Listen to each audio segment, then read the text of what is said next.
La voie de la délivrance. De l'auteur Adyashanti. Lu par Livre Académie. Préface. Ce livre vous fournit une clé, un moyen de vous souvenir et un guide pour vous éveiller, de l'individu que vous imaginez incarné à ce que vous êtes réellement. Les préceptes qu'il délivre constituent une version résumée de mes enseignements les plus importants. Afin qu'ils puissent engendrer des résultats, il vous faut les appliquer avec une dévotion totale. Sachez que la mise en pratique de ces préceptes peut porter atteinte à vos croyances, déstabiliser votre esprit et ébranler votre ego. Du point de vue de l'éveil à la réalité, il s'agit d'éléments positifs à cultiver. Du point de vue de l'ego, il faut les éviter à tout prix. Le choix se trouve entièrement entre vos mains. Introduction. La voie de la délivrance constitue un guide pratique et concis de la libération spirituelle que l'on désigne parfois par l'éveil, l'illumination, l'accomplissement personnel ou la simple contemplation de la vérité absolue. Il est impossible de connaître la signification de termes tels que délivrance et illumination à moins de les appréhender par vous-même. Ceci dit, il ne sert à rien de spéculer sur la nature de l'illumination. Cette attitude constitue en fait un obstacle majeur à sa compréhension. Il vaut infiniment mieux avoir pour principe directeur de prendre progressivement conscience de ce qui n'est absolument pas vrai plutôt que de spéculer sur ce que cela représente. Beaucoup pensent que le rôle d'un enseignement spirituel consiste à fournir des réponses aux questions les plus importantes de la vie, mais ce n'est en réalité pas le cas. La mission principale de tout enseignement spirituel n'est pas de répondre à vos questions, mais de remettre en question vos réponses. Car ce sont vos suppositions et croyances, conscientes et inconscientes, qui déforment votre perception et vous amènent à voir la séparation et la division là où il n'existe qu'unité et plénitude. La réalité sur laquelle se centrent ces préceptes n'est ni cachée, ni secrète, ni lointaine. Vous ne pouvez ni la gagner, ni la mériter, ni vous la représenter. À cet instant même, la réalité et la plénitude sont exposées au regard de tous. En fait, la réalité, ou Dieu si vous préférez, constitue la seule chose qu'il y ait à voir, entendre, sentir, toucher ou ressentir. La plénitude absolue vous environne partout où vous allez. Vous n'avez donc vraiment aucune raison de vous inquiéter à ce propos, si ce n'est du fait que nous, humains, nous nous sommes longtemps laissés entraîner dans un chaos et un désarroi tels que nous considérons à peine et découvrons encore moins par nous-mêmes la divinité qui nous habite et nous entoure. La voie de la délivrance est un appel à l'action, c'est quelque chose que vous accomplissez. C'est un acte qui vous annihilera totalement. Si vous n'accomplissez pas les préceptes, si vous ne les étudiez pas et ne les appliquez pas avec ardeur, ils ne peuvent générer aucune transformation. La voie de la délivrance n'est pas un système de croyance, c'est quelque chose à mettre en application. En ce sens, elle est de nature purement pratique. Ce serait passer à côté de la question que de lire ce livre à la manière d'un observateur. C'est facile et sans danger d'observer. Prendre activement part à votre éveil à la vérité n'est ni simple ni sécurisant. La marche à suivre est imprévisible, l'engagement absolu, les résultats incertains. Pensez-vous vraiment qu'il puisse en être autrement? Si vous comparez la voie de la délivrance à d'autres enseignements ou l'interprétez à la lumière d'autres préceptes, vous prendrez inévitablement la voie pour quelque chose qu'elle n'est pas. À l'heure actuelle, avec l'accès instantané aux enseignements spirituels du monde entier, cela représente un problème particulièrement répandu. Les gens interprètent souvent mal mes propos parce qu'ils les font passer à travers le filtre d'autres préceptes spirituels pouvant recourir à un vocabulaire similaire. Je vous suggère dès lors d'aborder ces enseignements pour ce qu'ils sont et non sous l'angle d'une interprétation préalable de votre mental. Aucun enseignement spirituel ne constitue de chemin direct vers l'illumination. En fait, un tel chemin n'existe pas, tout simplement parce que l'illumination est présente en permanence, en tout temps et en tout lieu. Ce que vous pouvez faire, c'est supprimer toutes vos illusions, en particulier celles que vous chérissez et qui vous sécurisent le plus, qui voilent votre perception de la réalité. Cessez de vous accrocher à vos illusions et de résister à ce qui est, et la réalité se révélera instantanément. La voie de la délivrance constitue une médecine utilisée pour guérir différents états pathologiques spirituels. Tout comme la médecine ne représente pas en elle-même la santé, mais un moyen de la recouvrer, ces enseignements ne sont pas la vérité, mais un moyen de la dévoiler. Le sage indien Ramana Maharshi comparait les enseignements spirituels à des épines utilisées pour en ôter d'autres, et j'aime assez cette image.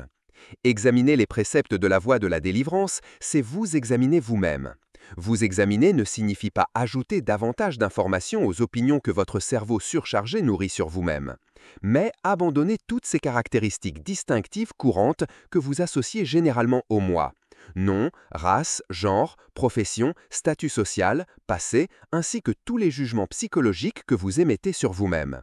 Lorsque le moi en est réduit à son noyau essentiel, tout ce que l'on peut en dire, c'est « je suis, j'existe ». Alors que ce « je » qui existe. Il ne s'agit pas ici d'un livre sur l'épanouissement spirituel, le développement personnel ou les états modifiés de conscience. Il traite de l'éveil spirituel, le passage d'une manière aussi rapide et efficace que possible de l'état de sommeil de l'ego à l'état d'éveil qui se situe au-delà de lui. Le voyage n'est pas celui auquel tout le monde s'attend et l'illumination n'est pas telle qu'on vous la présente habituellement. Je ne vous apprendrai pas comment atteindre la béatitude ou un bonheur infini, trouver votre âme sœur ou les 10 étapes faciles pour empocher rapidement des millions de dollars. Je ne crois ni en la publicité mensongère, ni aux leurres des chercheurs spirituels au moyen de fausses promesses. De nombreux aspirants spirituels vivent d'ores et déjà en consommant régulièrement de la malbouffe spirituelle, ces banalités séduisantes qui n'exercent aucun effet transformateur, hormis celui d'émousser l'insatisfaction inhérente à l'état de rêve. Si vous aimez ce genre de choses, ce livre ne vous convient pas. J'ai jalonné l'ensemble de cet ouvrage, de la première à la dernière page, d'indices vous permettant de prendre conscience de la réalité. N'en concluez pas que les points les plus importants de cet enseignement sont faciles à identifier ou signaler clairement. Ils s'intègrent dans ce livre à l'instar des fils entrelacés dans un tissu, passant aisément inaperçus si vous n'avez pas les yeux pour le voir ou l'authenticité pour le comprendre. Non que je souhaite me montrer nébuleux, je fais tout mon possible pour ne pas l'être. Mais la vérité n'est pas quelque chose que vous pouvez pleinement et profondément comprendre lorsqu'on vous la sert sur un plateau. Une telle vérité ressemble à de la nourriture rapide, facile d'accès mais peu satisfaisante au final. Dans notre société actuelle, nous nous attendons à tout recevoir sous forme de bouchées prêtes à consommer, de préférence très rapidement afin de pouvoir poursuivre notre vie trépidante. Mais la vérité ne se conformera pas à notre fuite effrénée devant la réalité ou à notre désir de tout acquérir en investissant le moins de temps et d'énergie possible. Vous tirerez des préceptes de la voie de la délivrance exactement ce que vous y placerez. Il vous faut étudier, contempler et appliquer ces enseignements, non vous contenter de les lire pour vous divertir. Comme l'a dit un sage, un désir trouve sa justification dans la régularité avec laquelle on y répond. Il convient également de préciser que la voie de la délivrance ne constitue ni une forme de psychothérapie, ni un remède miracle face à toutes les épreuves que les êtres humains affrontent dans leur vie quotidienne. Bien que de telles pratiques thérapeutiques puissent s'avérer nécessaires et utiles à certains, elles ne font pas l'objet de mes enseignements. L'éveil ne représente ni une poudre de perlimpinpin contre tous vos soucis, ni une échappatoire face aux difficultés de la vie. Une telle pensée magique occulte au contraire la réalité et l'empêche considérablement de donner sa pleine expression. Ces enseignements visent à vous éveiller à la nature absolue de la réalité, puis à l'incarner et à la vivre de la manière la plus intense possible. Un tel éveil confère en définitive un sentiment de paix, d'amour et de bien-être profond, mais ces derniers constituent les conséquences de l'état d'éveil, non le but. Ce n'est pas la recherche d'états de bonheur et de béatitude de plus en plus élevés qui mène à l'illumination, mais l'aspiration à la réalité et le violent mécontentement de vivre tout sauf une existence complètement authentique. L'éveil ou la perdition. Les problèmes mondiaux constituent pour la plupart des problèmes humains, la conséquence inévitable du somnambulisme de l'ego. À y regarder de plus près, tous les signes sont là pour nous indiquer que nous ne sommes pas seulement somnambules, mais également par moments à la limite de la folie. Nous avons en quelque sorte égaré ou à tout le moins oublié notre âme, et nous nous efforçons avec grande difficulté de ne pas y prêter attention parce que nous ne voulons pas voir combien nous sommes endormis, combien notre situation est en réalité désolante. Nous poursuivons donc notre vie en nous aveuglant, mus par des forces que nous ne décelons ou ne comprenons pas ou dont nous n'admettons même pas l'existence. Nous nous trouvons sans aucun doute à un moment critique. Notre monde tient en équilibre et c'est un équilibre instable. L'éveil à la réalité n'est plus une possibilité, c'est une obligation. Nous avons navigué sur les eaux de l'illusion aussi loin qu'elles pouvaient nous porter. Elles nous ont menés jusqu'au rivage et nous butons à présent sur une terre de plus en plus désolée. Nos options sont évanouies. Éveille-toi ou péris. Tel est l'appel spirituel de notre époque. Nous faudrait-il encore davantage pour nous motiver? Et pourtant, tout va perpétuellement bien et mieux encore que vous ne pouvez l'imaginer. Chapitre numéro 1. Les 5 fondements. Les 5 fondements constituent la pierre angulaire sur laquelle reposent les enseignements. Vous ne devez pas les ignorer, les survoler ou les prendre à la légère. Les 5 fondements sont en réalité des composantes absolument essentielles des enseignements qui s'appliquent après l'éveil autant, sinon davantage, qu'avant. Ne tombez pas dans le piège de croire que les 5 fondements sont négligeables ou élémentaires simplement parce qu'ils cadrent mieux avec l'aspect humain ou relatif de la réalité. Les 5 fondements constituent un moyen pour expérimenter et manifester la nature ultime de la réalité dans la vie quotidienne. Si nous ne vivons et ne manifestons pas dans notre existence ce que nous réalisons durant ces instants de révélation extrêmement profonds, alors nous menons une vie divisée. Par ailleurs, les 5 fondements fournissent le cadre dans lequel s'inscrivent les enseignements. Si vous sortez les préceptes de leur contexte, vous leur ôtez les barrières anti-égoïques qui les protègent d'une interprétation égocentrée. La mauvaise interprétation d'enseignements spirituels par l'ego représente toujours un danger considérable puisque celui-ci a tendance à justifier tout point de vue auquel il tient et dans lequel il s'investit. Outre ce danger, tout enseignement spirituel qui s'ancre dans la nature absolue de la réalité s'axe, par définition, sur la vérité, non sur la dimension éthique et morale de l'existence relative. Cela ne veut pas dire que de tels enseignements soient immoraux, cela signifie qu'ils transcendent la morale, c'est-à-dire qu'ils s'enracinent dans une réalité se situant au-delà des normes moraux et éthiques de la vision dualiste. Cela ne signifie pas non plus que plus aucune moralité ne compte dans la perspective absolue. Il s'agit là d'un malentendu courant. Cela veut dire que la moralité ne se fonde plus sur les valeurs culturelles et religieuses conçues pour maîtriser et contrôler les penchants de l'ego. Au lieu de cela, un amour et une compassion inconditionnelle découlent de la vision unifiée de la réalité en tant qu'expression spontanée de cette unité. Lorsque vous considérez que rien n'est séparé ou distinct de vous, les actions qui émanent de vous reflètent cette perspective unifiée. La situation n'est pas aussi simple qu'il n'y paraît, parce qu'il est possible de prendre connaissance dans une certaine mesure de la nature ultime de la réalité sans pour autant s'être totalement affranchi de l'illusion de l'ego. Cela permet au mélange potentiellement explosif de la réalité et de l'illusion d'exister et de s'exprimer de manière inconsciente et déformée. Bien que l'on puisse s'attendre à cela à mesure que l'on s'imprègne de l'esprit, il existe certains éléments plus perturbateurs ou dangereux qu'un ego se prenant pour Dieu. Mes nombreuses années à travailler au contact de milliers de personnes m'ont montré que si l'on ignore ces aspects fondamentaux de la vie spirituelle, cela entravera presque toujours le cheminement spirituel de l'être dans une certaine mesure. Manquer d'explorer et de jeter la lumière sur l'un ou l'autre d'entre eux, ainsi que de les appliquer avec régularité, engendrera à un certain niveau un conflit et une division intérieure et extérieure. Les 5 fondements constituent un moyen de rassembler toutes vos ressources intérieures, corps, mental et esprit, et de les focaliser de manière unifiée sur votre aspiration la plus élevée. Je ne saurais trop insister sur l'importance d'avoir un objectif unifié clair, un cœur sincère et un désir indéfectible de ne pas tromper les autres et vous-même en connaissance de cause. Clarifiez votre aspiration. Clarifier votre aspiration signifie connaître précisément ce à quoi aspire votre vie spirituelle à chaque instant et non comme un objectif futur.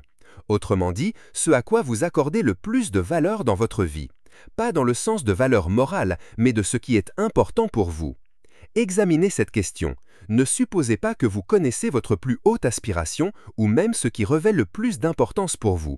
Creusez profondément à l'intérieur, contemplez et méditez ce que représente pour vous la quête spirituelle. Ne laissez personne déterminer votre aspiration à votre place. Regardez en vous jusqu'à ce que vous découvriez avec une lucidité totale ce à quoi vous aspirez. On ne peut surestimer l'importance de ce premier fondement, parce que la vie se dessine en fonction de ce à quoi vous accordez le plus de valeur. Très peu de gens ont pour valeur profonde la vérité et la réalité. Ils peuvent penser qu'ils attachent de la valeur à la vérité, mais leurs actes ne suivent pas. La plupart cultivent généralement des valeurs contradictoires et divergentes, ce qui se manifeste sous forme de conflits tant internes qu'externes. Ce n'est donc pas juste parce que vous pensez que quelque chose représente votre valeur la plus profonde qu'elle l'est en réalité. En examinant et en déterminant précisément ce à quoi vous aspirez et accordez de la valeur, vous devenez plus unifié, plus lucide et plus convaincu de votre direction. À mesure que votre réalisation et votre maturité spirituelle s'approfondiront, vous découvrirez que certains aspects de votre aspiration demeurent inébranlables, tandis que d'autres évoluent pour refléter ce qui revêt de l'importance à votre niveau de discernement actuel. En méditant et en faisant la lumière sur les problèmes liés à votre degré de compréhension actuel, vous demeurez concentré sur l'étape la plus récente de votre cheminement. Persévérance inconditionnelle.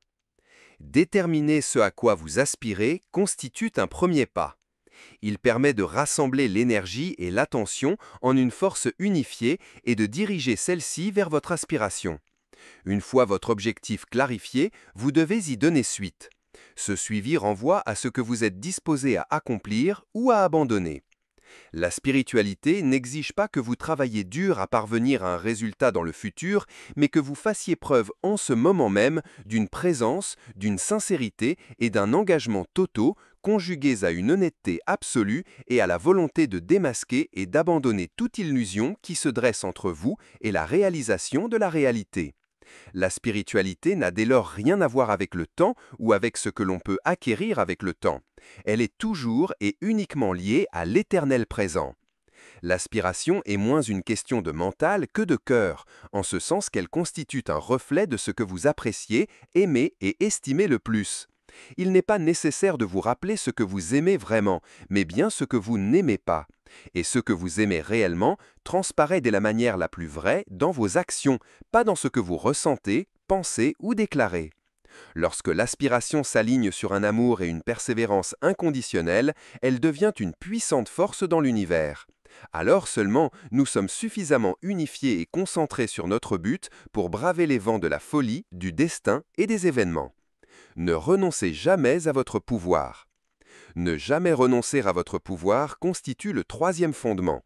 Cela signifie que vous assumez l'entière responsabilité de votre vie et que vous ne l'abandonnez jamais à un autre. On ne peut parvenir à l'illumination en s'appuyant sur un être éveillé. Se refuser à comprendre cela peut mener, comme ce fut le cas pour beaucoup, au sectarisme fanatique, au fondamentalisme, à la pensée magique, à la désillusion et ou à l'immaturité spirituelle. Bien que l'on conçoive que de nombreuses personnes projettent leurs problèmes familiaux non résolus, relationnels, sexuels et liés à l'autorité ainsi qu'à Dieu sur leur maître spirituel, ce que certains peu scrupuleux les encouragent parfois à faire, il est indispensable de comprendre que le rôle d'un maître spirituel consiste à guider spirituellement de manière sage et bienveillante ainsi qu'à incarner la vérité vers laquelle il tend. Bien que l'on puisse éprouver un profond respect, de l'amour et même de la dévotion pour son maître, il est important de ne pas abandonner tout votre pouvoir entre ses mains ou de projeter toute divinité sur lui de manière exclusive. Votre vie n'appartient qu'à vous, assumez-en la responsabilité. Entre faire preuve d'une réelle ouverture au conseil d'un guide spirituel et retomber dans une relation puérile dans laquelle vous renoncez à votre maturité et projetez toute sagesse et toute divinité sur lui, il n'y a qu'un pas. Chacun doit trouver son équilibre avec sagesse, faire preuve d'une profonde et réelle ouverture envers son maître spirituel, sans lui laisser tout pouvoir. Il en va de même d'un enseignement spirituel. Un enseignement spirituel est un doigt pointé vers la réalité, ce n'est pas la réalité même. Pour entretenir une relation véritable et mature avec un enseignement spirituel, vous devez l'appliquer, pas simplement croire en lui.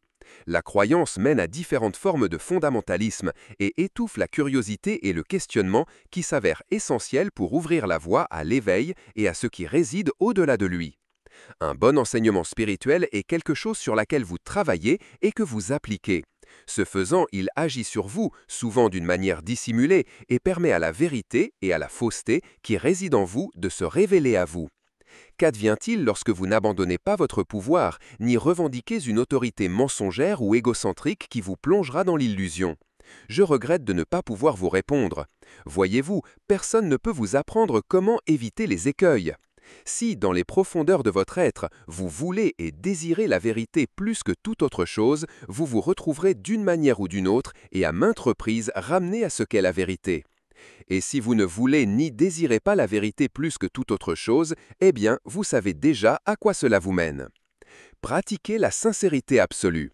Faire preuve d'une authentique sincérité est absolument nécessaire à la vie spirituelle. La sincérité embrasse les qualités d'honnêteté, d'authenticité et d'intégrité. Être sincère ne veut pas dire être parfait. En fait, s'efforcer d'être parfait est en soi dénudé de sincérité, parce que c'est une façon d'éviter de vous percevoir tel que vous êtes en ce moment. Être capable et disposé à vous voir tel que vous êtes, avec toutes vos imperfections et vos illusions, demande du courage et une sincérité authentique. Si nous cherchons constamment à nous cacher à nous-mêmes, nous ne parviendrons jamais à nous réveiller de l'illusion de notre ego. Pour faire preuve de sincérité, vous devez cesser de vous juger. Votre jugement vous bloque l'accès à la véritable sincérité et se fait parfois même passer pour de la sincérité. La véritable sincérité revêt une puissante forme de lucidité et de discernement qui s'avère nécessaire afin de vous percevoir vous-même avec honnêteté, sans faiblir, ni devenir otage des jugements et de l'attitude défensive de votre mental conditionné. La capacité et la volonté de faire preuve d'honnêteté envers vous-même constituent votre protection la plus efficace contre l'aveuglement et la désillusion, et elle vous aligne sur votre véritable objectif. Il n'y a pas plus grand défi pour un être humain que de se montrer complètement honnête envers lui-même ainsi qu'envers les autres. Honnêteté, par ailleurs, absolument nécessaire si nous voulons un jour nous réveiller de notre rêve de séparation et mener une vie indivisée et réellement authentique. Assumez pleinement votre vie. Assumer pleinement votre vie signifie que vous n'utilisez pas la spiritualité pour échapper à des aspects de vous-même ou de votre vie. J'ai constaté que les personnes engagées dans la spiritualité s'en servent très fréquemment de manière inconsciente pour fuir des aspects douloureux, dérangeants, dysfonctionnels ou inquiétants de leur vie. Elles espèrent souvent qu'il suffise de s'éveiller à la réalité pour que toutes leurs épreuves s'évanouissent. Bien qu'il soit vrai qu'au moment de l'éveil, une grande partie de ce que nous considérons comme des problèmes disparaît tout simplement, ce serait une erreur de penser qu'un aperçu de l'éveil résolve automatiquement toute dimension éprouvante de l'existence humaine. Utiliser la spiritualité pour éviter des aspects difficiles de votre être ou de votre quotidien peut considérablement entraver le déclenchement de l'illumination spirituelle et nuira sans aucun doute à sa profondeur et à sa stabilité. La voie de la délivrance constitue un moyen d'affronter totalement votre être et votre vie sans vous réfugier dans le déni, le jugement ou la pensée magique. C'est une manière de transpercer le voile de l'illusion et de s'éveiller à la réalité. Pour assumer pleinement votre vie, il vous faut embrasser chaque aspect de votre existence, qu'il soit intérieur et extérieur, agréable ou désagréable. Vous ne devez pas nécessairement les affronter tous en une fois, mais simplement ce qui survient au moment même. Accordez à chaque instant l'attention, la sincérité et l'engagement qu'il mérite. Le contraire vous en coûtera bien plus que vous ne pouvez l'imaginer. Votre vie, toute votre vie, est votre chemin vers l'éveil. En lui résistant et en n'affrontant pas ces défis, vous demeurez fermé à la réalité. Prêtez attention à ce que la vie cherche à vous révéler. Ouvrez-vous à sa grâce aimante, implacable et farouche. Chapitre numéro 2, 3 concepts directeurs. Nous perdons facilement beaucoup de temps et d'énergie lorsque notre quête spirituelle aboutit dans des impasses qui entretiennent peu de rapport, voire aucun, avec l'éveil spirituel. Les 3 concepts directeurs fournissent le cadre conceptuel sur lequel reposent les enseignements et centrent le mental sur les principes clés liés à l'éveil spirituel. Ces concepts directeurs confèrent un but et une direction aux 3 pratiques principales que j'expose plus loin dans ce livre. La question de l'être. Sur le fronton du temple d'Apollon à Delphes étaient inscrits ces mots « Connais-toi toi-même ». Jésus arriva et adjoignit urgence et conséquence à l'idée antique lorsqu'il déclara « Quand vous engendrerez ce qui réside en vous, cela vous sauvera. Si vous ne le faites pas, ce que vous n'engendrerez pas vous détruira. » Jésus affirme que la spiritualité est une affaire sérieuse, présentant de lourdes conséquences. Votre vie se trouve en équilibre instable, oscillant entre un état de somnambulisme inconscient et une illumination spirituelle qui décile le regard. Le fait que la plupart des gens ne conçoivent pas la vie de cette manière prouve combien ils se trouvent en réalité profondément endormis et plongés dans le déni. Ainsi donc, que nous faut-il engendrer ? Chacune de nos formes renferme le mystère existentiel de l'être. Outre notre apparence physique, notre personnalité, notre genre, notre histoire, notre profession, nos espoirs et nos rêves, nos allées et venues, nous abritons un silence étrange, un abîme de quiétude chargé d'une présence éthérique. Malgré toutes nos occupations angoissantes et nos obsessions futiles, nous ne pouvons complètement nier cette essence spectrale qui réside en nous. Et pourtant, nous faisons tout ce que nous pouvons pour fuir sa tranquillité, son silence, sa vacuité totale et son intimité chaleureuse. L'être représente ce qui perturbe notre acharnement à demeurer dans le royaume de notre désespoir secret qui anesthésie notre vie. C'est l'épine que l'on ne peut ôter, le murmure que l'on ne pourra pas nier. Être véritablement n'est pas chose aisée. La plupart d'entre nous vivons dans un état où nous avons depuis longtemps exilé notre être au royaume des ombres de notre angoisse muette. Par moments, l'être percera l'étoffe de notre inconscience pour nous rappeler que nous ne menons pas l'existence que nous pourrions vivre, l'existence qui compte réellement. À d'autres moments, l'être s'effacera en attendant silencieusement que nous lui prêtions attention. Mais ne vous y trompez pas, l'être, votre être, constitue l'enjeu principal de votre vie. Demeurer dans l'inconscience de l'être revient à s'enterrer dans un désert de conflits, de luttes et de peurs dirigés par l'ego qui semble nous convenir uniquement parce qu'on nous a lavé le cerveau et plongé dans un état où nous tolérons l'invraisemblance et où nous considérons comme normal et sain un déferlement ahurissant de haine, de malhonnêteté, d'ignorance et de cupidité. Mais ce n'est pas sain, c'est même loin d'être le cas. En fait, rien ne pourrait être moins sain et plus irréel que ce que nous, les êtres humains, désignons par réalité. En nous accrochant à ce que nous savons et croyons, nous sommes retenus prisonniers par les fluctuations de nos pensées et de notre imagination conditionnée, tout en nous considérant parfaitement sains d'esprit et cohérents. Nous continuons dès lors à justifier la réalité de ce qui nous cause, ainsi qu'aux autres, un degré de douleur et de souffrance incommensurable. Au fond de nous, nous soupçonnons tous que quelque chose ne tourne vraiment pas rond dans la façon dont nous concevons la vie, mais nous nous efforçons à grand-peine de ne pas le remarquer. Et cette manière de demeurer aveugle devant notre situation effroyable relève d'un rejet obsessif et pathologique de l'être, comme si un sort terrible allait s'abattre sur nous si nous devions affronter la lumière pure de la vérité et découvrir que nous nous accrochons avec crainte à l'illusion. C'est au cœur de la dimension de l'être que la vérité se révèle, non la vérité mathématique, chimique, philosophique ou historique, mais une vérité qui commence à se dévoiler dans ces moments de quiétude, lorsque la routine quotidienne devient tout à coup transparente et laisse place à une raison d'être et à un sens sublime qui nous sont inconnus le reste du temps. De telles rencontres cruciales et inattendues avec l'être expriment une vérité qui réside juste au-dessous du voile de notre vie ordinaire, nous rappelant que l'existence à laquelle nous tenons peut s'avérer plus insensée que nous l'aurions imaginé, et qu'il existe une réalité capable de percer le mystère de notre vie si nous nous contentons de nous rendre à son pouvoir inflexible en laissant derrière nous notre attachement farouche à la sécurité et à la vie telle que nous l'avons connue. Nous naissons tous avec l'être tapi dans l'obscurité. Nous pouvons reconnaître la transparence de l'être scintillant dans les yeux d'un enfant, mais cet être-là n'est pas conscient de lui-même. Il est dissimulé derrière une absence de conscience de soi. Les enfants vivent dans le monde magique de l'inconscience de l'être, tandis que les adultes évoluent dans celui de la séparation égocentrique et du rejet de l'être. L'éveil spirituel permet d'y remédier et de rétablir l'autorité et la suprématie véritable de l'être. La question de l'être constitue la clé. Rien ne pourrait être plus important ou chargé de sens, rien qui ne possède des enjeux aussi capitaux.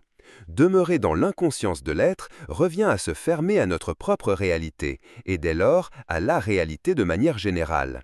Le choix est simple, éveillez-vous à l'être ou dormez d'un sommeil sans fin. Le faux moi. Le faux moi relève de l'être inconscient. C'est une combinaison fragmentée de plusieurs moi, réunis superficiellement sous une façade de normalité. C'est une maison divisée, bâtie sur des fondations imaginaires, un oiseau aux ailes brisées, incapable de voler. Le faux moi constitue l'obstacle le plus important. Tous les obstacles sont bien évidemment imaginaires, à la réalisation de notre véritable identité d'être universelle. Le faux moi est essentiellement un processus psychologique se produisant dans le mental qui trie, traduit et confère un sens ou, dans de nombreux cas, un non-sens à toute donnée entrante recueillie par les sens. Lorsque ce processus psychologique se marie au mouvement introspectif de la conscience, il génère un sentiment de moi.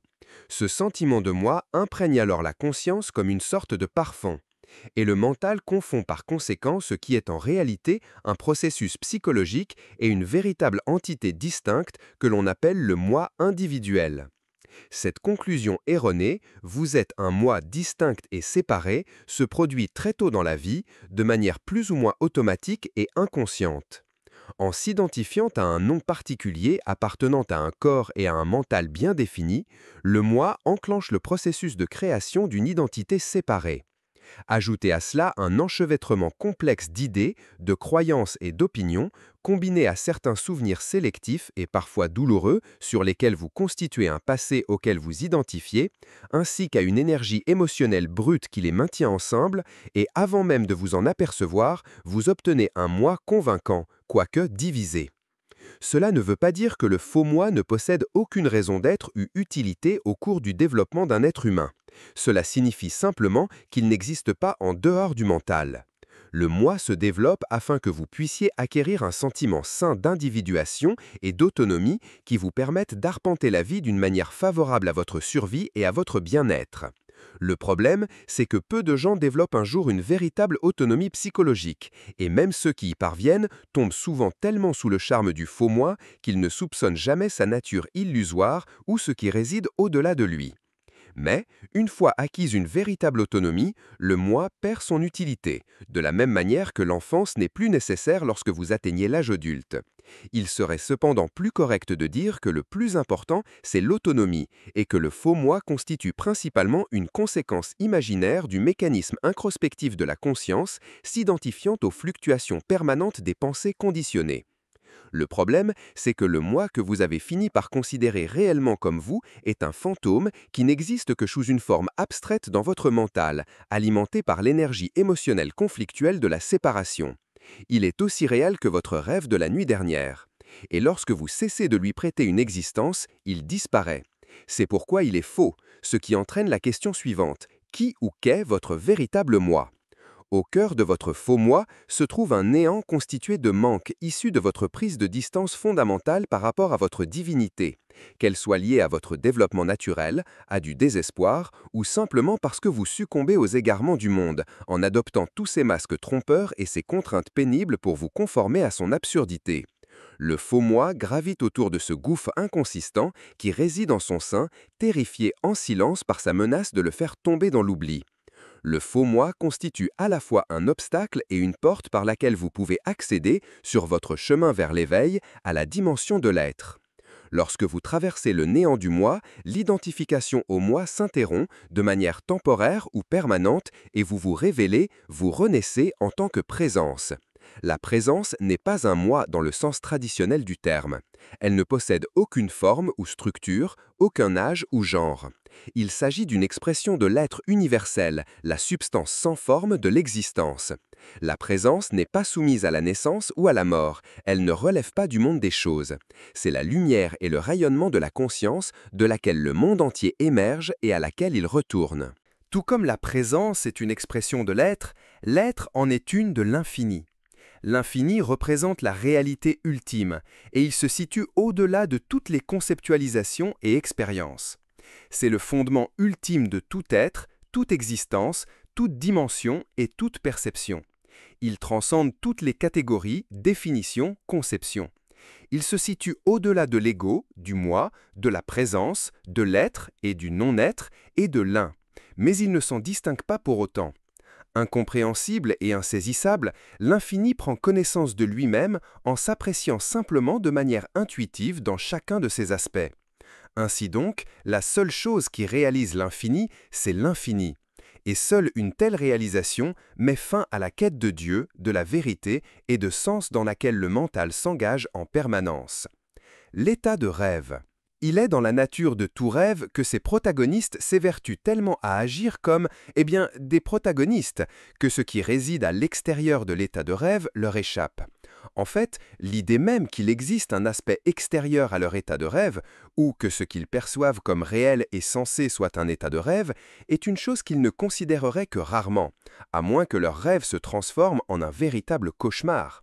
Et même à ce moment-là, peu nombreux sont ceux qui accueilleront la seule chose qui puisse les sauver d'un sommeil sans fin. Tant de gens sont attachés à eux-mêmes qu'ils ne peuvent s'arrêter de courir encore et toujours d'un côté à l'autre.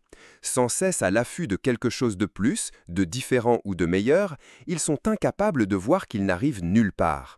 Et ils se rendent absolument nulle part de plus, encore plus vite, et à chaque fois avec davantage d'inventivité. Qui sont-ils? Je crains qu'il s'agisse de nous-mêmes. Le plus grand rêve que nous puissions faire, c'est oublier que nous rêvons. Perdus dans le monde imaginaire des jugements, croyances et opinions de notre mental, nous sommes littéralement embarqués dans un rêve éveillé. Pour certains, il s'agit d'un cauchemar, pour d'autres, d'une halte temporaire dans un certain paradis illusoire. Pour la plupart, c'est un état intermédiaire. Mais quel que puisse être le niveau actuel de votre rêve, il prendra fin un jour lorsque vous vous y attendrez le moins. Soudain, le scénario de votre vie se modifiera ou s'interrompra complètement et vous vous retrouverez désorienté, vous demandant ce qui s'est passé et où tout a disparu. De tels changements abrupts dans le déroulement et la structure de notre existence constituent l'une des rares certitudes que nous possédions dans la vie, et pourtant, nous continuons à croire que notre conception de la vie entretient un rapport quelconque avec sa nature réelle. Nous sommes tellement occupés et obsédés par nos réflexions constantes à propos de tout et de tout le monde que nous avons pris nos pensées à propos de tout et de tout le monde pour tout et tout le monde. Cette tendance à considérer nos pensées comme réelles est ce qui garde l'état de rêve intact et nous retient prisonniers à l'intérieur de sa sphère d'inconscience et de conflit.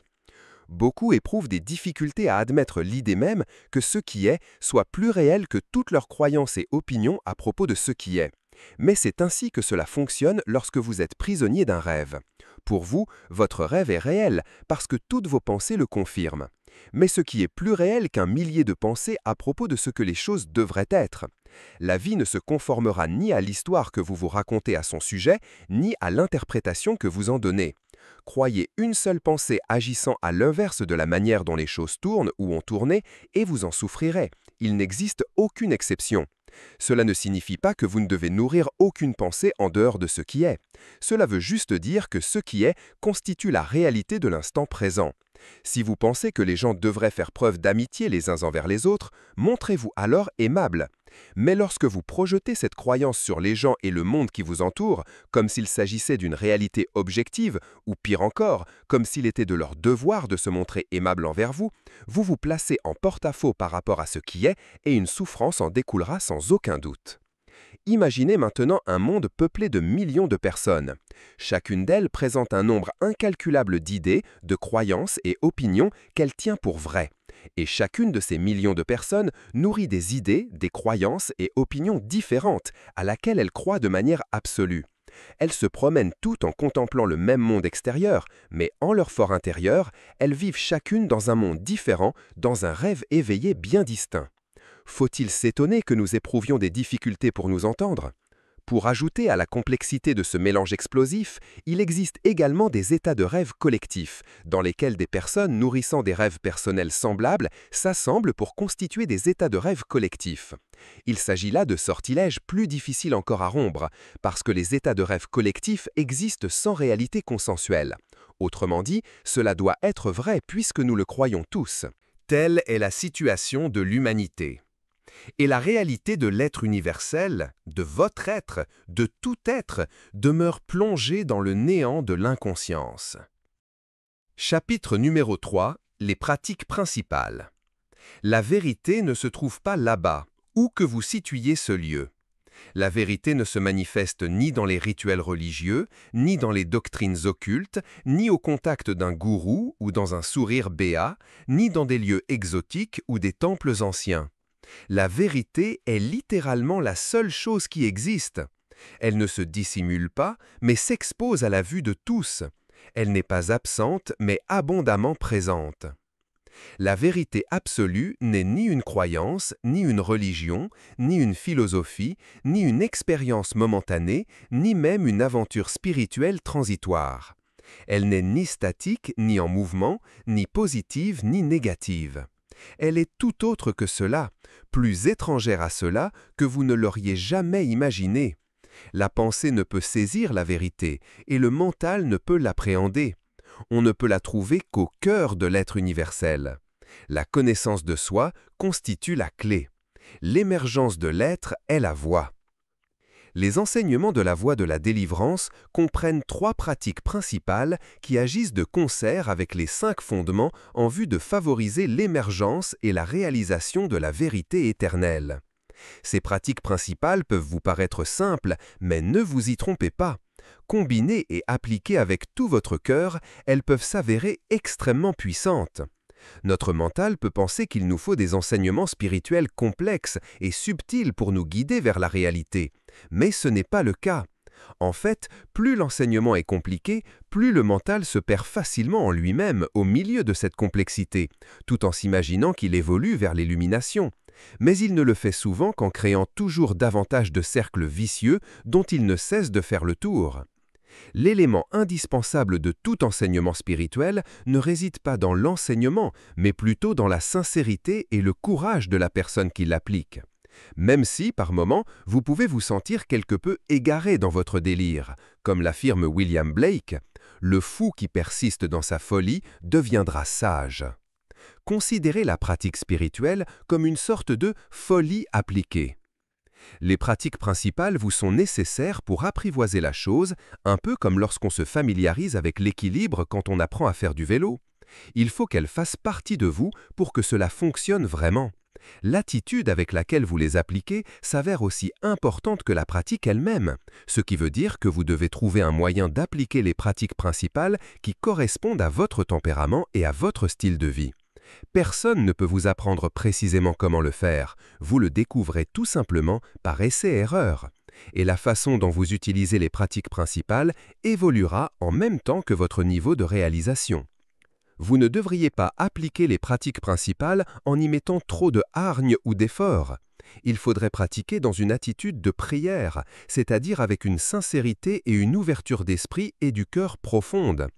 Bien que vous puissiez par moments vous retrouver fort préoccupé par ce que ces enseignements vous révèlent, et, à d'autres, confronté à votre hésitation et à vos doutes, rappelez-vous tout simplement que l'élément de la grâce prime sur tous les autres et est présent en permanence, et que c'est souvent juste avant l'aube qu'il fait le plus sombre. Il semblerait que nos avancées les plus importantes arrivent par surprise, lorsque nous nous y attendons le moins. Nous sommes soudain comblés, les nuages de confusion disparaissent et nous voyons avec une lucidité et une liberté inhabituelles. Une telle grâce n'est jamais laissée en suspens, jamais gagnée ni méritée. Elle n'est pas offerte à certains et pas à d'autres. La grâce est présente en permanence. Seule notre ouverture à elle va et vient. Dans un sens, la voie de la délivrance est un moyen de s'ouvrir à la grâce. La méditation, le questionnement et la contemplation constituent les 3 principales pratiques. Méditation. Les différentes formes de spiritualité ésotérique exagèrent ou minimisent souvent l'importance de la méditation. Lorsque l'on considère la méditation comme le seul moyen d'accéder à l'illumination, on souligne trop souvent le fait de chercher à atteindre un état méditatif spécifique. La réalité ultime n'est pas un certain état de conscience, aussi merveilleux ou exaltant qu'il puisse être. La réalité constitue le fondement de tout être, l'éternité qui ne connaît ni la naissance ni la mort. Elle est aussi présente dans l'expérience ou état de conscience d'une personne que dans toute autre chose. La réalité ou la vérité représente ce qui est fondamentalement vrai dans toute situation, tout moment et tout lieu. À l'autre extrémité, on trouve ces enseignements qui minimisent la valeur de la méditation. Ils pensent que, puisque la réalité est toujours présente dans toute situation et à tout moment, on ne peut rien atteindre en méditant. En fait, cette vision affirme que la méditation ne fera qu'accentuer la croyance que nous sommes séparés de la réalité et devons accomplir quelque chose pour y accéder. Ce point de vue présente une certaine logique, mais il peut mener à un type de fatalisme et de compréhension purement intellectuelle pouvant nuire au véritable éveil. Bien qu'il n'existe aucun chemin ou pratique menant directement à l'éveil, il faut également souligner que ce que vous accomplissez revêt une importance cruciale pour déterminer le cours de votre vie spirituelle. L'équilibre est la clé, l'effort sans effort est la voie. La méditation ne constitue ni un moyen d'arriver à une fin, ni quelque chose à améliorer. La méditation, pratiquée convenablement, est une expression de la réalité, non une voie menant à elle. La méditation, mal réalisée, est purement le reflet de la manière dont vous résistez au moment présent, en le critiquant ou en vous accrochant à lui. La méditation fonctionne comme un miroir parfait qui représente votre relation avec vous-même, votre vie et l'instant présent. En prenant profondément conscience de la façon dont vous résistez ou vous vous agrippez à ce qu'il se passe dans le moment présent et de l'absurdité qu'il y a à poursuivre dans cette voie, vous pouvez découvrir ce qu'abandonner véritablement toute votre résistance au moment présent.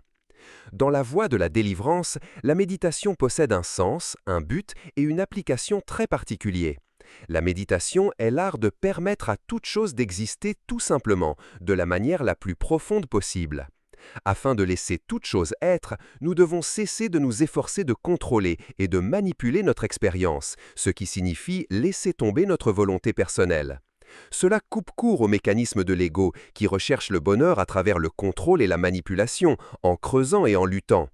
De nombreuses formes de méditation se fondent sur l'apprentissage de la maîtrise de l'expérience afin d'accéder à la paix. De telles méthodes mènent souvent à une impasse, où l'on n'atteint la paix de l'esprit que tant que la technique méditative bride l'ego. Le silence et la tranquillité de la méditation constituent la pierre angulaire sur laquelle repose cet enseignement. Elle favorise une stabilité, une objectivité et un détachement intérieur, ainsi qu'une profonde compréhension inconnue du mental conceptuel. Officiellement, la méditation s'effectue au mieux en position assise ou couchée si c'est vraiment nécessaire, dans un endroit où vous ne serez pas dérangé. L'attitude propice à la méditation est celle de l'abandon, du relâchement et de l'ouverture. La méditation constitue moins une technique à maîtriser qu'une forme de prière silencieuse. Lorsque vous débutez en méditation, vous pouvez commencer par consacrer 10 à 15 minutes à demeurer en silence. Lorsque ce laps de temps vous paraît aisé, vous pouvez prolonger ces moments de méditation en ajoutant à chaque fois 5 minutes jusqu'à ce que vous vous sentiez à l'aise pendant 30 ou 40 minutes d'affilée. Mais même une assise silencieuse de 15 à 20 minutes commencera à façonner un écrin intérieur de quiétude et de stabilité en vous. Il est important de comprendre que lorsque vous méditez, vous prenez un engagement à l'égard de quelque chose d'autre que votre mental agité. Ce n'est pas le moment de disséquer les choses ou d'analyser votre expérience, ni celui de lutter contre votre mental ou d'essayer de le faire taire. Contemplez juste les pensées comme si vous regardiez des nuages passer dans le ciel. Vos pensées n'ont rien de personnel, ce sont simplement des phénomènes qui traversent la conscience. La méditation n'est pas une technique à maîtriser, c'est la forme de prière la plus élevée, un acte d'amour désintéressé et d'abandon naturel à l'abîme silencieux qui transcende toute chose connue. La méditation n'est pas une pratique qui se limite à des moments d'assise formelle, il s'agit plus essentiellement d'une attitude de l'être, une halte dans l'être et en tant qu'être. Une fois que vous vous familiariserez avec elle, vous parviendrez à vous connecter à elle de plus en plus souvent dans votre vie quotidienne. Et finalement, au stade de la délivrance, la méditation deviendra tout simplement votre état naturel. Vous trouverez ci-dessous une description de ce que j'appelle la méditation véritable. Lisez-la et laissez-la vous révéler sa signification réelle par la pratique. Au fil du temps, vous obtiendrez une compréhension de plus en plus profonde de ce qu'est la méditation. Vous pouvez à chaque fois lire la méditation véritable juste avant de vous asseoir pour méditer jusqu'à ce que vous sentiez que vous en avez intégré les principes. La méditation véritable. La méditation véritable ne possède ni direction ni but. Il s'agit d'un abandon d'une pureté indisible, d'une prière parfaitement silencieuse. Toutes les méthodes visant à acquérir un certain état d'esprit sont limitées, temporaires et conditionnées. L'attirance pour ces états ne mène qu'à l'asservissement et à la dépendance. La méditation véritable est une quiétude, une adhésion naturelle en tant qu'être primordial. La méditation véritable apparaît spontanément dans la conscience lorsque notre vigilance n'est plus manipulée ou contrôlée. Lorsque vous commencez à méditer pour la première fois, vous constatez que votre attention se détourne en se concentrant sur certains objets, sur des pensées, des sensations physiques, des émotions, des souvenirs, des sons, etc. C'est parce que le mental est programmé pour se focaliser et se centrer sur des objets. Il interprète dès lors de manière compulsive et cherche à maîtriser ce dont il prend connaissance, l'objet, d'une façon mécanique et déformée.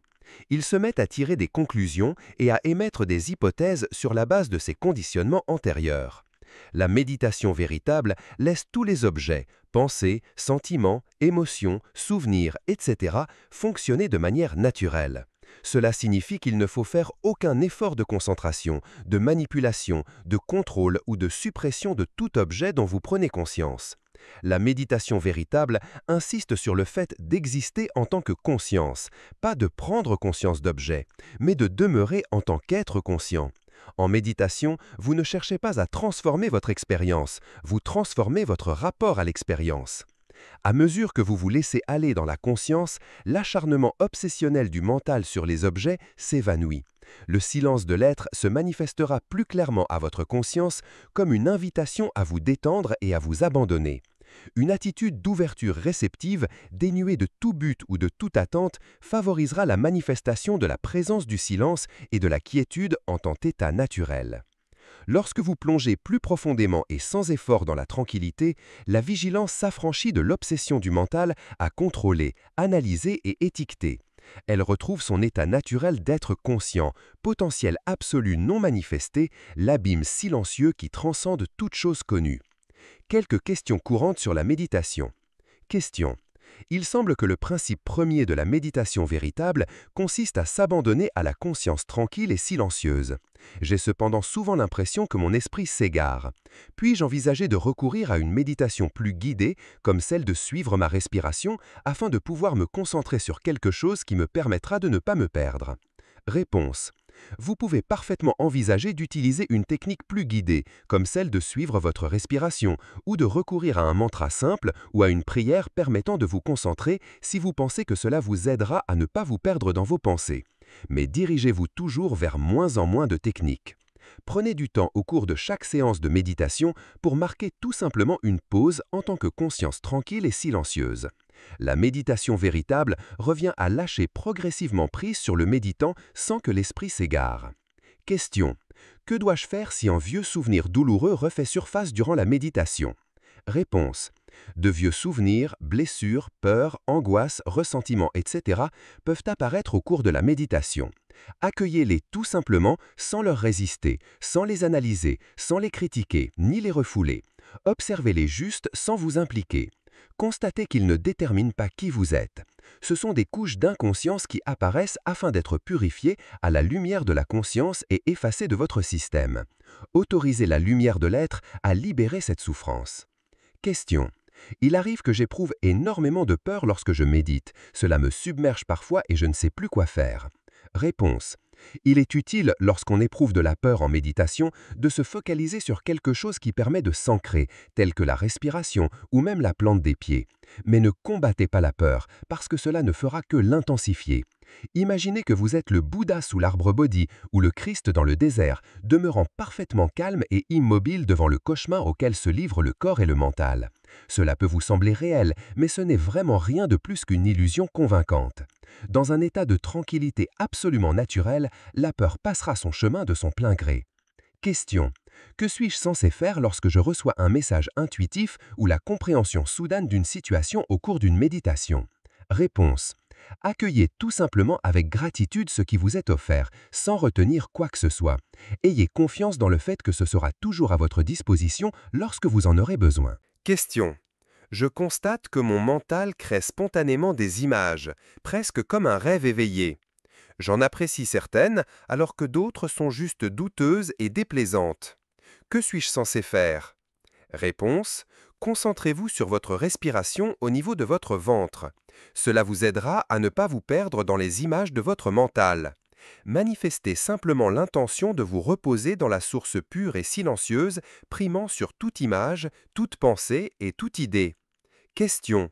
Je sens que de l'énergie afflue en masse dans mon corps lorsque je médite, et même lorsque je ne médite pas. C'est parfois très agréable, mais à d'autres moments, cela me rend nerveux et me tient éveillé la nuit. De quoi s'agit-il? Réponse. Il n'est pas rare qu'à un certain niveau de votre vie spirituelle, vous éprouviez différentes formes d'énergie intense. Ne vous laissez pas impressionner par l'énergie et n'essayez pas de la refouler ou de la contrôler, parce que cela ne fera que l'intensifier. Ancrez-vous dans cet état primant sur toute forme d'énergie. Demeurez en silence, dans la quiétude et la vacuité, source des énergies physiques et mentales. Concentrez-vous sur la partie inférieure de votre abdomen. Cela favorisera l'ancrage et l'intégration de l'énergie. Effectuer des activités qui permettent de vous ancrer profondément peut également s'avérer utile. Promenez-vous dans le silence de la nature, pratiquez un sport, massez-vous la plante des pieds, etc. Tout ce qui vous procurera enracinement et apaisement énergétique vous aidera. Il faudra un peu de temps à votre corps et à votre système nerveux pour s'adapter à un déferlement d'énergie plus important en vous. Soyez patient. Il faut souvent des mois ou des années à ce dernier pour s'aligner sur le nouvel influx énergétique. Question. Je ressens parfois un profond silence dans lequel toute intention s'évanouit et même la consigne d'accueillir tout ce qui vient ou de demeurer en tant que conscience me paraît inutile. Peut-on laisser tomber toute intention et toute technique? Réponse. À un moment, même l'intention ou la technique la plus subtile s'effacera naturellement d'elle-même lorsque votre méditation aura atteint un certain niveau de quiétude et de détachement. Lorsque vous pouvez abandonner toute intention et toute technique sans vous perdre dans le mental ou plonger dans un état de confusion ou d'apathie, la méditation véritable s'opère spontanément. Un méditant qui s'efface complètement constitue l'aspect ultime de la méditation. Questionnement. La dimension sacrée n'est pas quelque chose que vous pouvez embrasser au moyen de mots et d'idées, pas plus que vous ne pouvez découvrir le goût d'une tarte aux pommes en avalant sa recette. Le monde moderne a oublié que les faits et les informations, bien qu'utiles, ne valent pas la vérité ou la sagesse, et certainement pas l'expérience directe. Nous avons perdu contact avec la sagesse intuitive née du silence et de la tranquillité. Se poser une question en silence et patienter constitue un art rarement maîtrisé de nos jours. Le questionnement est un pont jeté entre l'ego et l'âme et ce qui réside au-delà, vers l'infini. J'utilise ici le terme âme pour désigner l'essence, la présence ou l'être que vous habitez. Le questionnement n'est en aucun cas anti-intellectuel ou anti-rationnel. Il est transrationnel, c'est-à-dire qu'il a le pouvoir de vous emmener au-delà du mental conceptuel comme de la pensée égocentrique conditionnée. Bien que puissant ses racines dans la tranquillité, le questionnement constitue l'homologue dynamique de la méditation véritable. La méditation est douce, elle invite à l'abandon, tandis que le questionnement exige une remise en question ferme et courageuse. Le questionnement est une manière d'aborder les problèmes existentiels les plus profonds qu'affronte chaque être humain. Qui ou que suis-je? Qu'est-ce que la vie? Qu'advient-il après la mort? Quel est Dieu? Quelle est la vérité absolue de l'existence? Ou tout simplement, est-ce que je sais avec une certitude totale que cette pensée, cette croyance, cette opinion, cette interprétation ou ce jugement qui me traverse est vrai? Le questionnement et la vérité sont d'éléments communs. Qu'est-ce que la vérité? La question de la vérité ne découle ou ne relève pas des différentes programmations de l'ego. Il est extrêmement important que le questionnement ne soit pas soumis aux divers besoins et motivations de l'ego. Les besoins sous-jacents de l'ego sont de se sentir mieux et de survivre. Mais le questionnement participe entièrement du royaume de l'âme, cette dimension de l'être née du silence et de la lumière qui recherche la vérité pour son propre bien. Le questionnement se centre avant tout sur l'être. L'être constitue la clé qui déverrouille les portes du royaume. Qui ou que suis-je? Outre un corps, un mental, une croyance, une profession, un genre, un rôle, un souvenir ou un passé, que suis-je? Qu'est-ce précisément ce je? Supprimez tout ce que le je n'est pas. Dépouillez-le de tous les masques qu'il porte. Que reste-t-il? Quelque chose? Rien du tout? Qu'est-ce qui prend conscience de cela? Votre expérience directe vous fait-elle prendre conscience de quelque chose ou d'aucune chose? Quelqu'un est conscient ou personne? Remontez le fil de votre questionnement silencieusement et patiemment à travers toutes vos identifications, toutes vos croyances sur vous-même, tous vos jugements et toutes vos idées dissimulées à propos de vous et de ce que vous êtes. Prenez votre temps. Sondez profondément chacune de ces questions. Laissez-les effacer tout ce que vous n'êtes pas. Laissez-les démanteler tout ce que vous avez toujours imaginé être, tout ce que vous avez pensé devoir être, tout ce que tout le monde vous a toujours appris à être. Retrouvez la trace de toutes vos identités imaginaires. Suivez le fil à travers tout ce que vous imaginez, tout ce à quoi vous vous agrippez ou tout ce que vous refoulez. Puis, demeurez immobile. Plongez dans le silence contemplatif et laissez s'accomplir l'œuvre de la grâce. La réalisation de la vérité et de la réalité ne peut jamais être créée par le mental. Elle surgit sous la forme d'un don de grâce. Le questionnement balaie les idées fausses et les illusions en nous ouvrant au mouvement de la grâce. La question de l'être ouvre la porte à la réalité et à la vérité, mais il ne s'agit en aucun cas du seul problème sur lequel s'interroger. Remettez tout en question. Ne laissez aucune pierre sans l'avoir retournée, aucune opinion sans l'avoir examinée, aucune forme de déni intacte. Explorez chaque question lentement et avec rigueur. Soumettez chaque question au silence de votre être. Ne vous contentez pas de réponses faciles, ne tirez pas de conclusions hâtives. Laissez au contraire chaque question vous révéler vos croyances et opinions secrètes. Laissez-la vous dévoiler tout ce à quoi vous vous accrochez et tout ce que vous estimez se trouver en désaccord avec ce qui est. Découvrez toutes les façons dont cet attachement au mental vous cause de la souffrance ainsi qu'aux autres. Déposez chaque question que le mental se pose sur l'autel de la quiétude. Méditez sur elle, étudiez-la, prenez votre temps. N'y répondez pas avec votre mental. Demeurez en silence avec votre question pour seule compagnie. Faites preuve d'un calme absolu. Ne vous étonnez pas si, gorgé de l'amour de la vérité, votre questionnement se met à consumer toutes vos convictions, toutes vos croyances, toutes vos opinions, tous vos jugements secrets, tout ce que vous avez appris passivement des autres. Et ne vous étonnez pas si la plupart de vos idées à propos de la spiritualité se consumaient également, car ce sont elles qui constituent la plus efficace barrière de protection contre l'expérience véritablement spirituelle. C'est avant tout votre sincérité et votre soif de vérité qui constituent votre aide la plus puissante. Vous pouvez vous retrouver maintes fois bouleversé par les profondes illusions que vous découvrez et décelez en vous. Mais n'en faites jamais une fixation ou ne portez jamais de jugement sur vous-même. Acceptez-le, pardonnez et allez de l'avant, parce que votre être véritable est infini et absolu. Il existe autant maintenant qu'il l'a toujours fait ou qu'il le fera toujours. Demeurez immobile au cœur du brasier sacré du questionnement et laissez-le vous ouvrir à la source de toute sagesse née de l'esprit.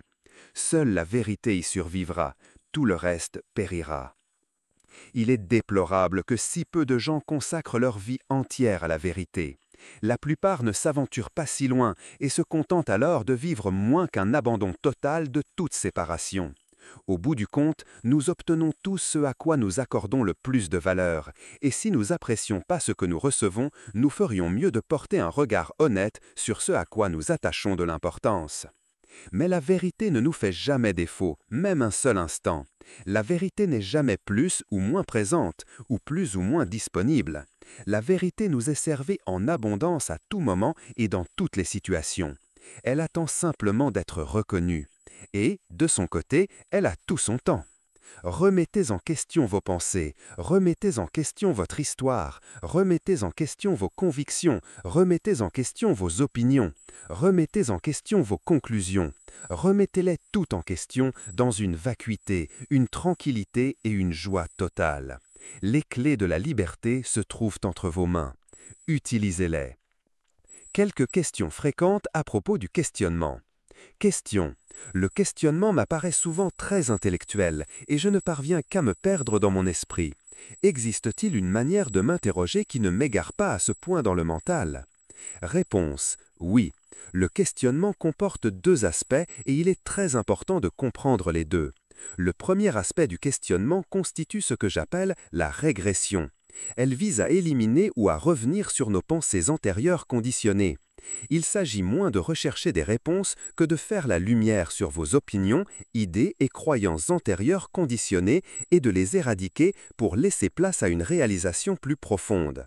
Par exemple, au travers d'une telle observation, vous pouvez en arriver à percevoir que vous n'êtes pas les pensées de votre mental. En éliminant la fausse croyance selon laquelle toute pensée peut définir qui vous êtes, une fois les idées erronées du mental décelées et éliminées, vous êtes à présent prêt pour demeurer dans le silence de l'être. Dans le second aspect du questionnement, vous cherchez à atteindre la lucidité intuitive et la sagesse que renferme la tranquillité à l'origine de la conscience. Je l'appelle le royaume de la grâce, parce que la sagesse qui en découle est toujours accueillie comme un cadeau, comme un « ah » de compréhension absolue. Une fois les idées erronées du mental décelées et éliminées, vous voilà prêt pour demeurer dans le silence de l'être sans imposer de pensée ou en attendre.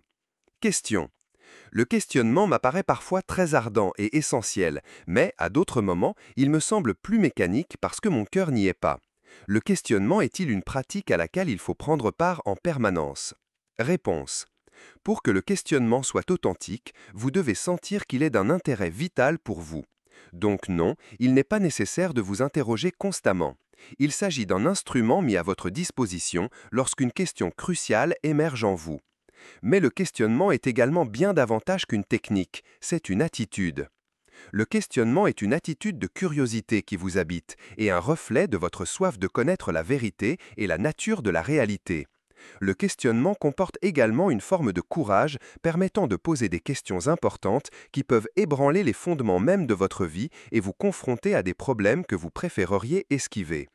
Ainsi, bien qu'il ne faille pas utiliser en permanence la technique du questionnement, il est d'une importance capitale de vivre avec cette attitude de curiosité et de courage se situant au cœur du questionnement.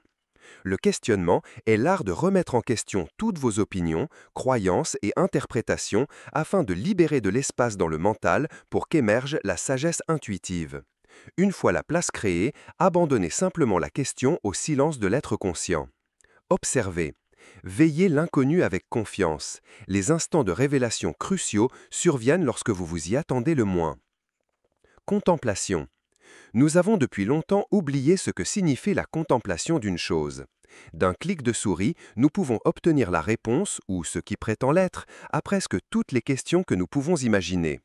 Tous les enseignements les plus anciens du monde se résument à un clic ou à un téléchargement instantané et nous demeurons pourtant tellement éloignés de nous-mêmes, tellement coupés de ce qui nourrit l'âme, que nous étouffons en masse sous le poids de notre ignorance et de notre éloignement de la dimension sacrée de la vie. Le monde actuel a oublié que les faits et l'information, malgré leur utilité, ne valent pas la sagesse et certainement pas l'expérience directe de la réalité. Nous avons perdu contact avec la sagesse intuitive, née du silence et de la tranquillité, et nous sommes abandonnés à notre sort sur une mer d'informations, incapables de réaliser ces promesses de bonheur et de satisfaction croissante. La contemplation est l'art de soumettre avec patience un mot ou une phrase au silence et à la tranquillité de la conscience jusqu'à ce qu'il se mette à dévoiler des significations et des compréhensions de plus en plus profondes. La contemplation détient le pouvoir de transcender et non de régresser vers les limites de la pensée analytique et de la raison et d'ouvrir la conscience à un niveau de sagesse et de vérité que l'on ne saurait décrire autrement que comme une révélation. J'ai inclus dans cette section quelques phrases courtes qui vous seront utiles, mais vous pouvez utiliser n'importe quelle partie de ce livre comme objet de contemplation. Prenez une courte phrase comme objet de contemplation et soumettez-la tout simplement à votre conscience. Ne l'analysez pas et ne cogitez pas sur elle, et ne vous laissez pas non plus égarer par votre imagination. Soumettez juste la phrase à votre conscience. Puis, faites le calme en vous. Laissez son sens germer en vous. Reprenez ensuite à nouveau conscience du mot ou de la phrase. Soumettez-la une nouvelle fois à votre vigilance, puis lâchez prise et demeurez tranquille. Avec un peu d'entraînement, vous maîtriserez l'exercice et trouverez votre propre rythme. La contemplation peut vous sembler assez simple, mais elle peut être très puissante. La tradition zen recourt à des phrases, des questions ou de brèves histoires symboliques qu'elle désigne par koan comme objet de contemplation et de méditation, et qui suscitent avec force l'éveil, la révélation et l'illumination. En réalité, la plupart des systèmes spirituels ésotériques ont utilisé différentes formes de contemplation pour déclencher des instants de révélation. Vous trouverez ci-dessous quelques phrases que vous pouvez utiliser comme objet de contemplation. Elles débutent par des affirmations destinées à provoquer certains aperçus psychologiques et se poursuivent par d'autres conçues pour induire des réalisations de plus en plus profondes et des révélations de nature plus spirituelle ou essentielle. La dernière série de phrases renvoie à la nature absolue de la réalité, l'infini. Pensée et affranchissement de la souffrance. Il n'existe pas de pensée absolument vraie. Cela ne signifie pas que certaines pensées sont plus vraies que d'autres, mais que seule l'absence de pensée est absolument vraie. Ce qui précède la pensée, que cela vous inspire. Remarquez la différence entre ce que votre mental pense à propos de ce moment et ce moment tel qu'il se trouve avant de vous en faire une idée. La souffrance apparaît lorsque vous croyez en une pensée contraire à ce qui est, ce qui était ou ce qui peut être. Vivez ce moment exempt de toute interprétation de votre mental. Vous n'êtes pas votre histoire. Ils ne sont pas l'histoire que vous vous racontez à leur propos. Le monde n'est pas l'histoire que vous vous racontez à son propos. La souffrance est le moyen par lequel la vie vous informe de vos résistances et de vos perceptions erronées à l'égard de ce qui est vrai et réel. C'est le moyen par lequel la vie vous signale que vous n'êtes pas en harmonie avec ce qui est. Un discernement et une compréhension plus profonde naissent d'un mental apaisé. Être heureux, c'est vivre comme l'inconnu. Toute connaissance véritable émerge de l'inconnu et constitue une expression de l'inconnu. La nature de l'être. Regarder en soi et ne pas se découvrir en tant que moi signe le commencement de la découverte de soi en tant que présence, être. L'être ou l'esprit est universel et existe indépendamment de toute circonstance, tout point de vue, tout objet de conscience, ainsi que de tout sujet. L'être constitue la véritable nature de toute chose. L'être étant la nature de toute chose, rien n'existe en dehors de lui. L'être a connaissance et conscience de lui-même, en ce moment même. L'être n'explique pas tout, l'être est la véritable nature de toute chose. La seule chose qui réalise l'être, c'est l'être lui-même. Il n'y a que l'être vivant à travers vous et comme tout ce qui existe. L'être ne connaît ni naissance, ni création, la source et le fondement de toute chose. L'être est notre état originel, primant sur toute frasque de l'ego, sur toute définition, sur tout passé, présent et futur. Cette être-té préalable au monde de l'espace-temps se trouve ici et maintenant, pour toujours. C'est une simple goutte d'eau, une feuille tombant d'un arbre, un battement de cœur. C'est le monde de l'absence de monde, l'essence de la vacuité. Je suis constitue l'être dans sa pureté. C'est l'ultime confession de la réalité qui se répète à travers l'éternité. L'infini. Au-delà de l'ego, l'être universel. Au-delà de l'être, l'infini. L'infini est pur potentiel sans forme, préalable à l'être et au non-être, à la vie et à la mort, à la forme et à l'absence de forme. L'infini n'est ni l'unique, ni la multitude, ni duel, ni non-duel, ni matériel, ni spirituel, ni moi, ni un autre. L'infini prend connaissance de lui-même d'un simple regard intuitif porté sur lui-même dans chacun de ses aspects. Il se conçoit donc lui-même comme étant absolument inintelligible et totalement présent. Réaliser l'infini, c'est vous défaire de votre monde intérieur. Vous défaire de votre monde intérieur, c'est le silence éternel. C'est devenir l'étincelle. Tout va bien et bien mieux que vous ne pouvez l'imaginer. Conclusion. L'illumination dont je parle n'est pas simplement une réalisation, la découverte de notre nature réelle. Cette dernière n'est que le commencement, le point de départ d'une révolution intérieure. La révolution intérieure ne garantit pas cette révolution, elle ne fait que la rendre possible. Une révolution intérieure. Qu'est-ce que cette révolution intérieure ? Pour commencer, la révolution n'est pas statique, elle est dynamique, constante et permanente. On ne peut l'appréhender ou faire en sorte qu'elle cadre avec un modèle conceptuel. Il n'existe pas non plus de voie menant vers cette révolution intérieure, parce qu'elle est imprévisible et incontrôlable et possède une vie qui lui est propre. Cette révolution revient à se détacher des structures de pensée et de perception archaïques, répétitives et obsolètes dans lesquelles l'humanité se trouve enfermée. La réalisation de la réalité ultime est un éveil existentiel direct et inattendu à notre véritable nature qui ouvre la porte à la possibilité de connaître une révolution intérieure.